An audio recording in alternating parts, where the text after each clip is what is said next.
কারো ঘর খালি নেই। আমাদের সামাজিক যে জীবন, এখন পারিবারিক জীবন বা আত্মীয়তা সম্পর্কের জীবন, সব অতিষ্ঠ হয়ে গেছে শুধু চাহিদার কারণে। এটা লানত। এই জন্য ইব্রাহিম আলাইহিস সালাম জিজ্ঞাসা করছিলেন পুত্রবধূকে, কেমন আছো?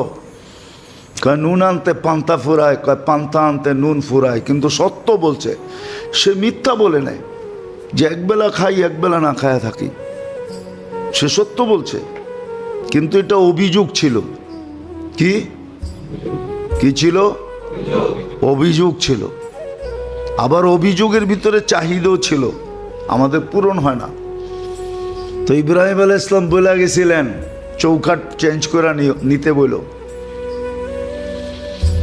চৌখাট যেন চেঞ্জ করে, ছেলের সাথে দেখা হয় নাই। দ্বিতীয়বার যখন এই চৌখাট চেঞ্জ হয়ে গেছে, নতুন স্ত্রী আবার আসছেন, ওই দিনও ইসমাইল আলাইহিস সালামকে পান নাই। বলছে কেমন আছো? তো পুত্রবধূ বলছে আলহামদুলিল্লাহ, যেমন আছি ভালো আছি, পাইচা তো আছি।